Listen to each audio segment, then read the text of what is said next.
जय हिंद प्रिय साथियों, स्वागत है आपका कक्षा 10वीं एनसीईआरटी मैथ्स के अध्याय 3 में, जिसके अंतर्गत हम प्रश्नावली 3.1 के प्रश्न क्रमांक 2 को हल करने वाले हैं। इसके पहले हमने प्रश्न क्रमांक 1 के सभी सवालों को हल किया है। तो जिन साथियों ने प्रश्न क्रमांक 1 को नहीं देखा है तो वो इसके पहले वाले पार्ट का अध्ययन जरूर करें।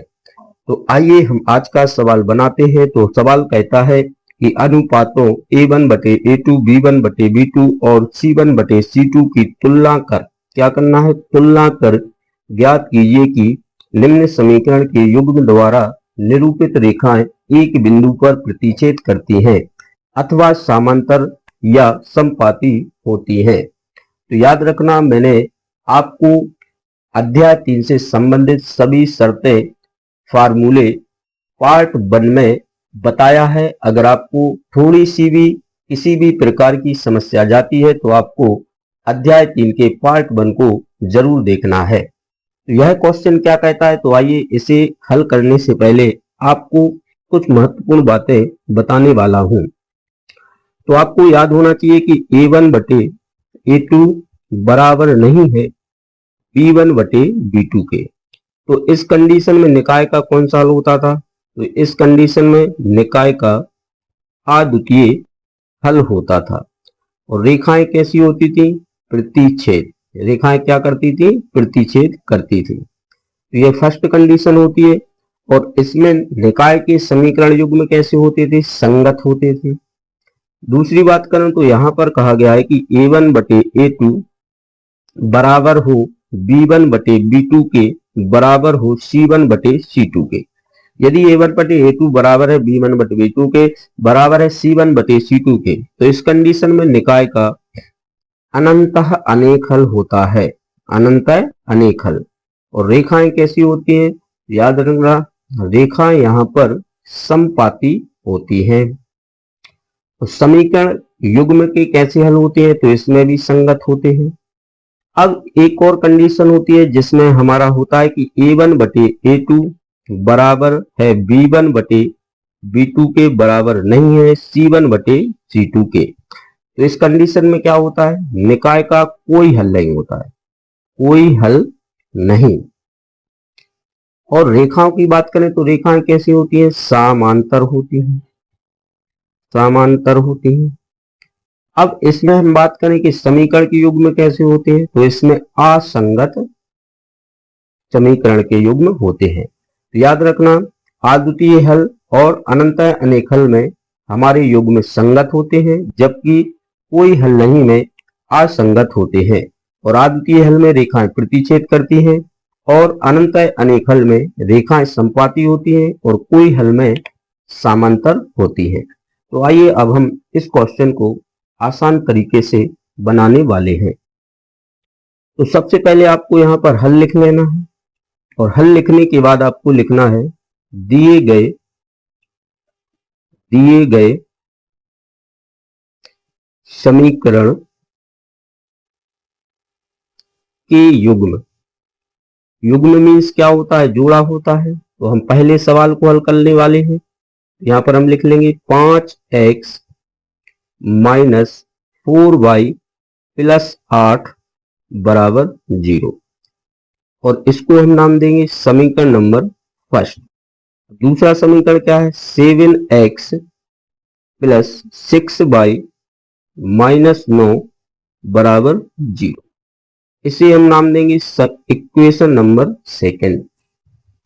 अब क्या करना है, तो अब हमें A1/A2, B1/B2, C1/C2 के मान निकालना है। तो कैसे निकालते हैं, तो इसकी तुलना हमें सामान्य दो चर वाले रैखिक समीकरण से करना है। यदि आपको यह भी नहीं आता है तो आप पार्ट 1 जरूर देखें। तो यहां पर हम क्या लिखने वाले हैं कि समीकरण 1 व 2 की तुलना व्यापक समीकरण A1x B1y + C1 बराबर 0 and A2x + B2y plus C2 बराबर 0 से करने पर, तो तुलना करना है। तुलना कैसे की जाती है तो इसको भी आपको याद रखना है। जैसे कि हमारा समीकरण क्या दिया है, आप उस समीकरण को लिखेंगे। तो समीकरण यहाँ पर हमारा दिया है 5x माइनस 4y प्लस 8।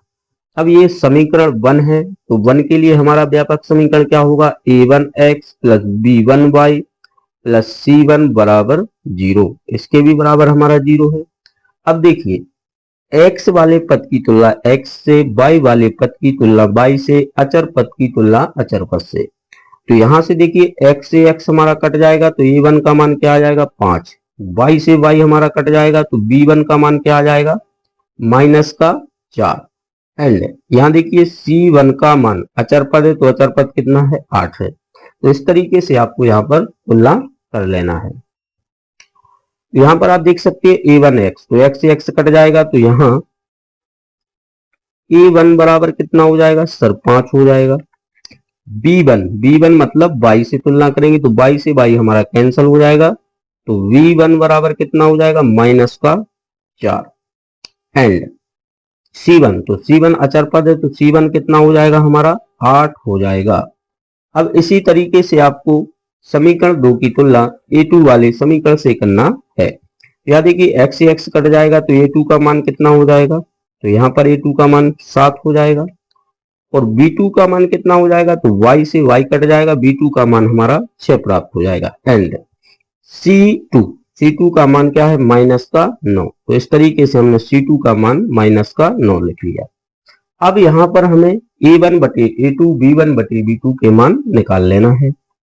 तो अब A1 बटे A2, तो A1 का मान कितना है सर 5 है और A2 का मान कितना है 7 है। इसी तरीके से हम B1 बटे B2 का मान निकाल लेंगे तो क्या आ जाएगा माइनस का 4 बटे 6। एंड इसी तरीके से हम C1 बटे C2 का मान निकाल लेंगे तो क्या आ जाएगा 8 बटे माइनस का 9। अब यहाँ पर हमें देखना है कि A1 बटे A2 का मान है 5 बटे 7 और B1 बटे B2 का मान है माइनस 4 बटे 6 और C1 बटे C2 का मान है 8 बटे माइनस का 9। तो यहाँ पर हम कह सकते हैं अतः A1 बटे A2 बराबर नहीं है B1 बटे B2 के, क्योंकि आपको रीजन भी बता देना है, कारण भी बता देना है। क्योंकि 5 बटे 7 बराबर नहीं हो सकता है माइनस 4 बटे 6 के। यहाँ पर आप देख सकते हैं कि A1 बटे A2 बराबर नहीं है B1 बटे B2 के, क्योंकि 5 बटे 7 बराबर नहीं हो सकता है माइनस 4 बटे 6 के।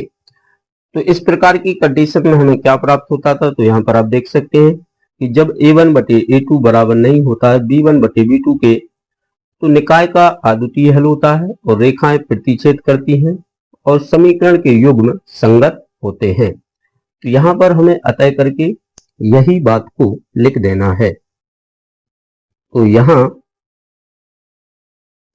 निकाय का कौन सा हल होगा, अद्वितीय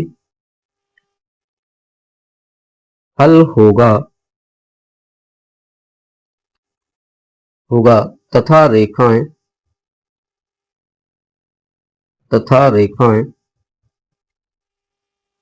प्रतिच्छेद करती है।